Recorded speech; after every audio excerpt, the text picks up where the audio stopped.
And so we have worked together for so long. Coming to the church to have our 12th annual convention is not historic for us, but it is historic for America. We have always been together. We feel we are one for America's pluralism. And so when we approached Reverend Ed Bacon to have the convention here, he opened this church, which to us is a safe space for conversations, without the fear of surveillance, without the fear of prejudice, without the fear of bullying. But now it has been opened up to the public, and we are getting pushback from the fearmongers. And this is what we have to say to the fearmongers. We want to convert you. We don't want to convert you to our religions. We have more than enough adherents in each and every religion. But we want to convert you so that we can remove that hatred and prejudice in your heart and replace it with understanding and replace it with security. That inner security, that inner peace is so important for the objective of peacemaking, so that we can help our president when he goes to the Middle East to be an honest broker for peace. So we can help the media in shaping the conversations. That's what this convention is going to be about, and the people behind us are helping us in making this a reality. So thank you very much, All Saints Church, for inviting us to this house of worship, this house of God, so that we can have the safe conversation, the peaceful conversation, and the conversation for interfaith peacemaking. I want to welcome all of you from the media and our friends. I also want to welcome my sisters and brother religious leaders who have come to stand in solidarity with us this morning. It's not an unusual thing for those of us who are arrayed here to drop everything and come and be in solidarity with one another. We've been doing that for more than 30 years in a very durable and enriching interfaith community here in Los Angeles. But since 9/11, we've intensified that commitment to one another, to learn more about one another, to learn more about what is the essence of our religions, and to find common ground amongst our religions. It's from these friends here that I've learned that justice-making and peacemaking are not an option for Muslims, just as they're not an option for Christians. They are an imperative. And for us to do our job, we will always come together and be instruments of peace and justice. There's a deep spirituality that holds us together as well. There's an understanding of God consciousness that we share in our prayers together. And always we commit to one another to stand in solidarity. Now, the fact is, our life in America is transacted in a culture of fear. And it's transacted in a culture of hatred, with a politics of fear and a politics of hatred. We, standing before you, have committed ourselves to one another and to our religious organizations to say that whenever we give ourselves over to fear and hatred, we lose touch with the truth, we lose touch with facts, we lose touch with finding a way forward to heal the entire world. So we're very happy to have this occasion to kind of put on display our relationships that stand in solidarity with one another no matter what happens. Thank you for being here.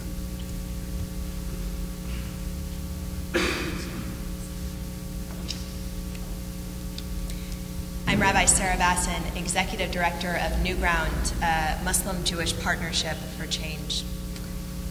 In the midst of the civil rights movement, Martin Luther King Jr. noted that Sunday morning was the most segregated time in our nation. That when people went to church, that was the time when we broke off into our small, separate groups. And I feel privileged and I feel blessed to be part of an era where that is no longer the defining feature of our religious institutions, where mosques and synagogues and churches and temples have become places for gathering communities together rather than just for separating us out. When we open our doors to people who are not part of our religious or our faith community, it does not mean that we adopt all of their perspectives. It does not mean that we give up on our own faith commitments. What it does mean is that we're affirming the centrality that we are all belonging to the same community. And in that same community, we face shared struggles and we face shared interests. So that's what I believe that All Saints is doing here, is creating a space for our community to address those needs together by hosting MPAC and by opening their doors. Within Jewish tradition, there's a concept known as Mipnei Darfei Shalom, for the sake of paths of peace, that it is our obligation to have relationships and build conversations with people who are not like us, because those are the conversations that are going to ensure the security and the thriving of the larger community. And that's why I am participating as a speaker and a panelist next Saturday with MPAC's convention, so that we can open up that space as faith communities and as faith leaders to address those common questions and make our community as a whole much better and much stronger. And I feel grateful to All Saints for opening that space to make that happen.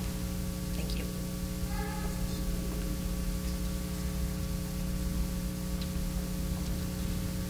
Good morning, everyone, and I'm very delighted to be here with my comrades and sisters and brothers and the community. I feel very comfortable and proud to work with.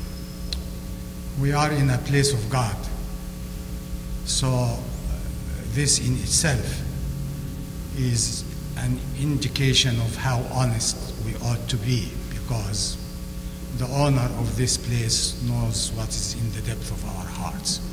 So we cannot fake anything here.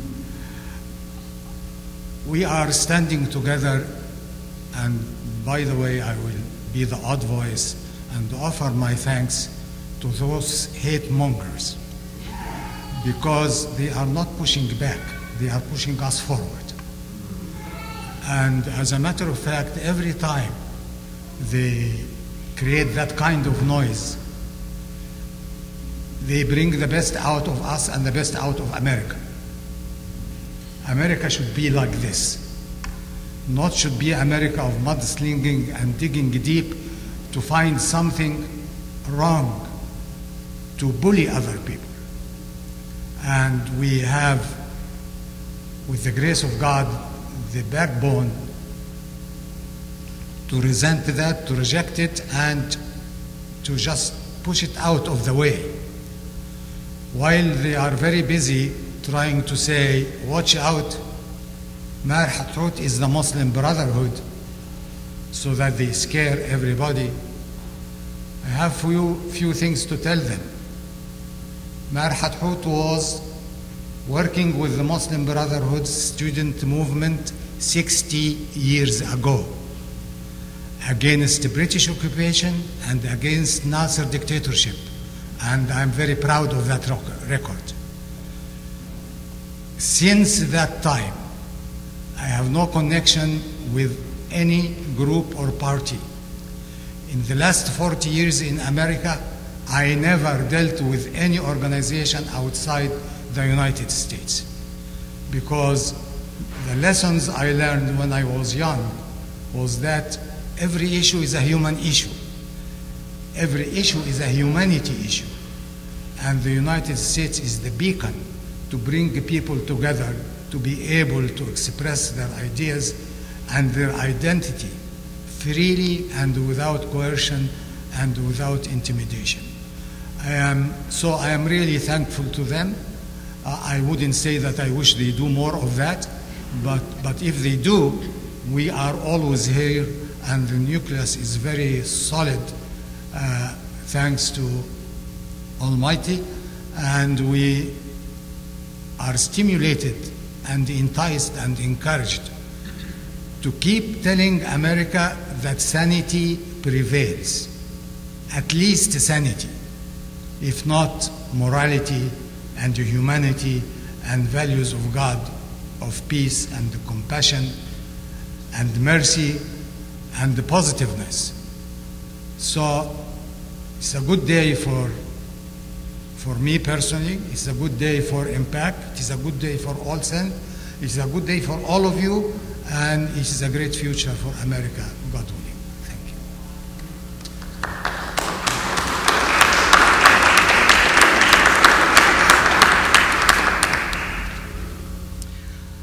We'll now take any questions from the press for any of our speakers.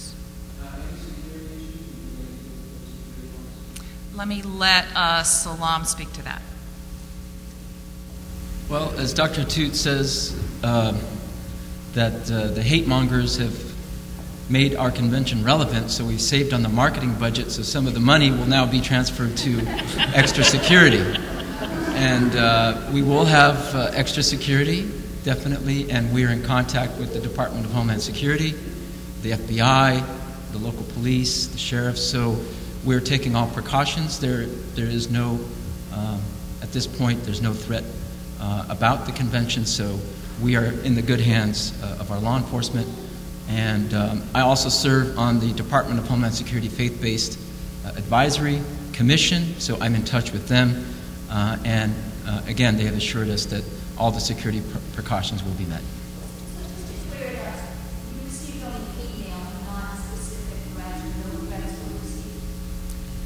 You want to speak that in? Go ahead. Yeah. Sorry about that. It's all been hate mail. We've not received any threats. It's been vile and vituperative and unquotable and very embarrassing that people would say what they say in these emails, but we've not received any threats.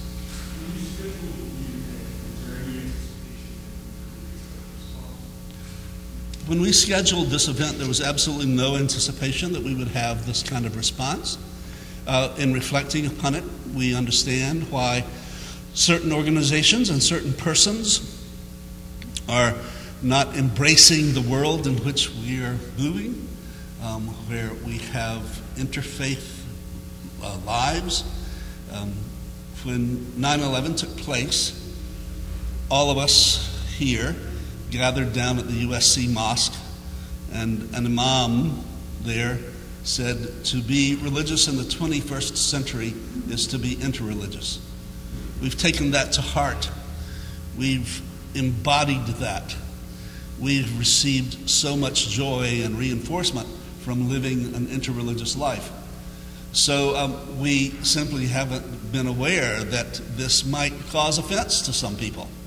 But it has, and it's bringing us some very good advertisement about talking about our mission here, not only at All Saints Church and not only at Impact, but the mission of all of the people who are standing behind me.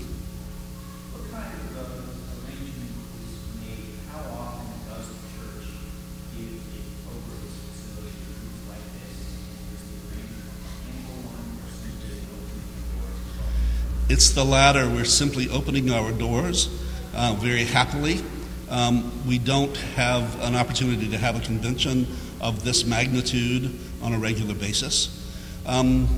There are times when the country has these experiences, like the Florida pastor who wanted to burn the Quran.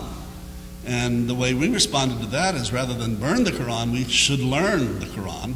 And so we had a series of teachings about what is the Quran.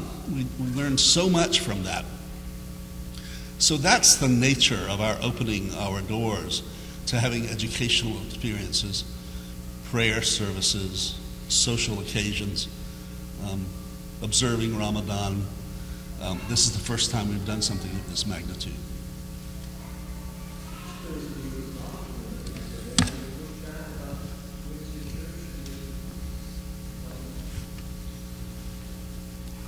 No, Islamic community in general are very inspired and very happy that we have that kind of solid relationship with fellow Americans of different faiths. And this is not our first experience with All Saints.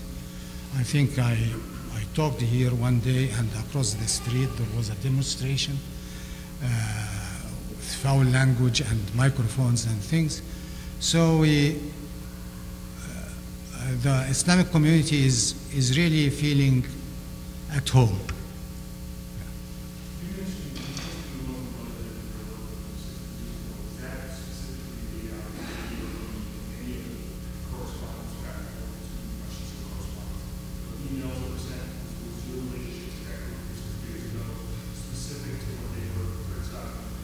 Yeah, this issue is always brought up by certain specific groups that we know, and we know the purpose. The thing that's amazing is they are not aware that life is dynamic. So the Muslim Brotherhood that they talk about as a frightening gorilla somewhere, they are the government of Egypt. Our Secretary of State goes there to seek dealing with them and meeting with them. So it is really funny that people are not aware that the world is changing. And it will be very problematic to our American foreign policy if we ossify or we freeze at any point of history and think that this is the whole story. And by the way, I expressed my opposition to the trend that's taking place in my homeland of origin of religious overtones trying to eclipse the sound of civil democracy. I am opposing to that. So I am on the opposition side.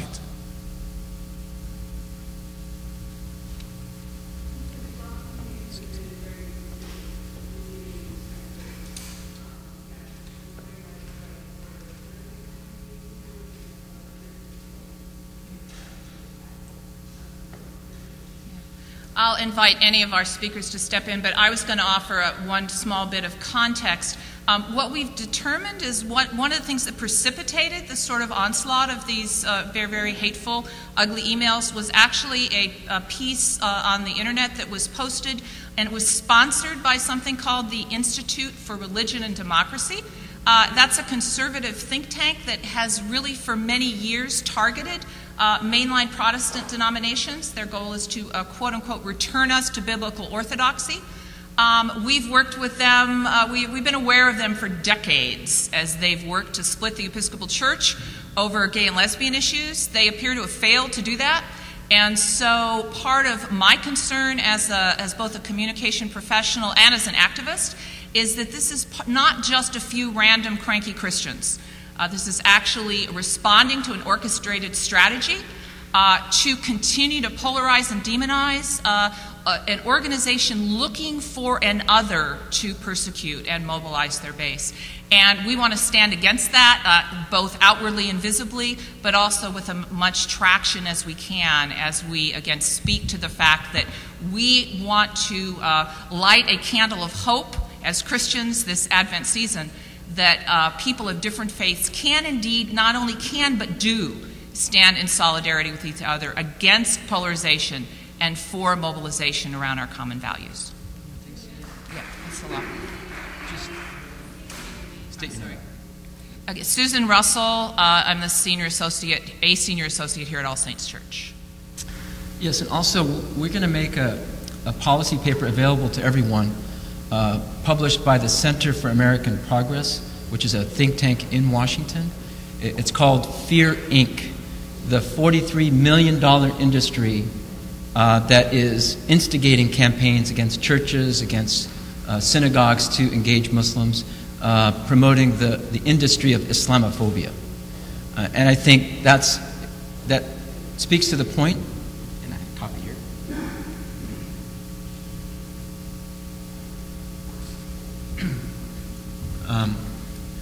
Fear Inc., the roots of the Islamophobia network in America.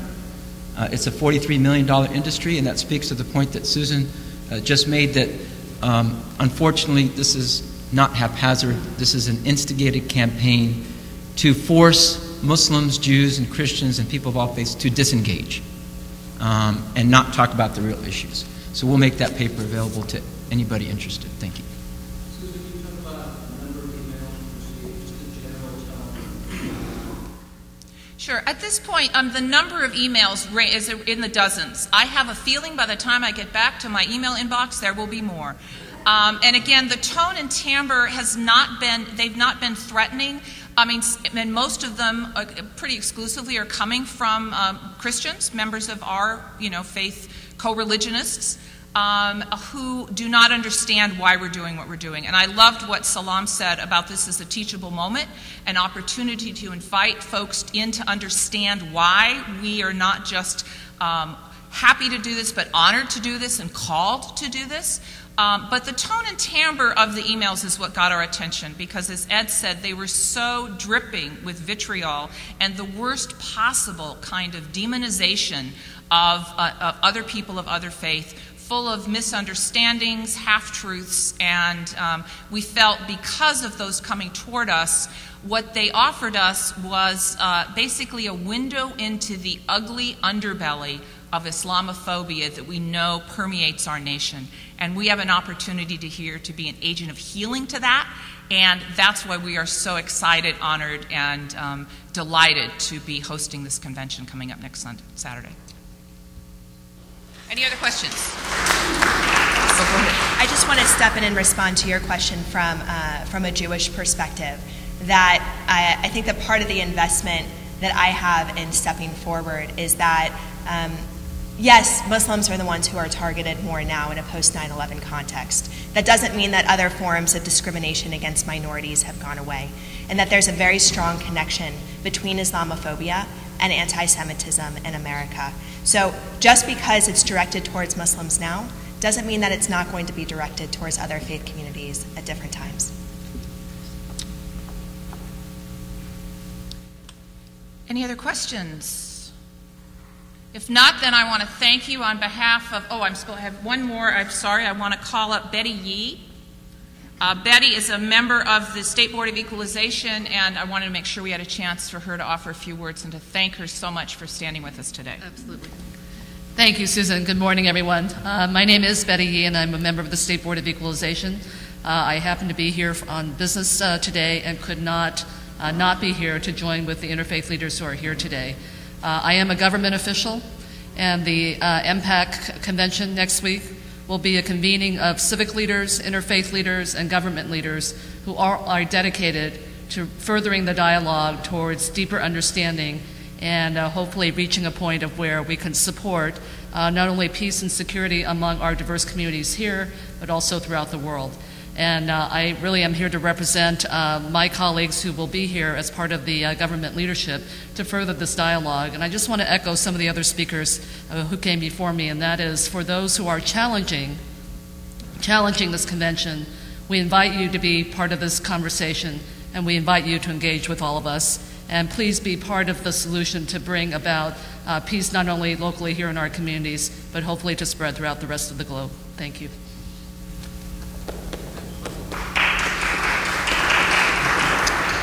I think one other point of business is Steve, the curriculum for the Abrahamic Faith Peacemaking Initiative, and especially for those of you who are writing blogs on the internet, anywhere in terms of writing in media, if you can please insert the hyperlink for the Abrahamic Faith Peacemaking Initiative curriculum on peacemaking.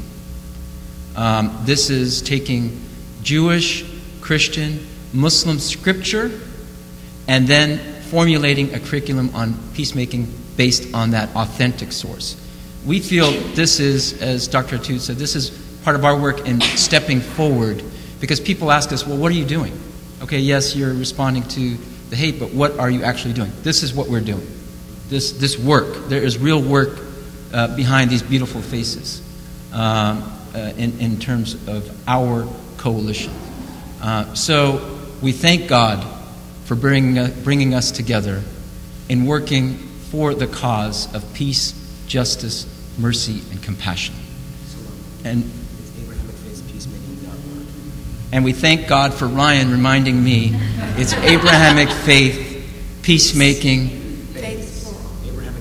Abrahamic faiths, peacemaking.org. And we thank you for joining us today. Thank you very much.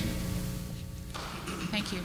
Again, the title, the name of the conference on the 15th is Our Future in the Making, and we could not have been more proud to stand here right now and show you the future is not just in the making, the future is now. This is the future of this country. This is the future of Interfaith. Work together for peace and justice and compassion. We will be available on the lawn for further comment. Please visit our websites. And I was remiss in not welcoming our streaming. We were live streaming this press conference. So for any of you live streaming, we're thrilled you're with us, and we hope that, that what you've heard today will both enliven and encourage you as well. Thank you so much for being here on behalf of All Saints Church and of all of our faith leaders, but most of all on behalf of the spirit of God's love, of justice and compassion that binds us all together in this important work. Thank you so much for being here.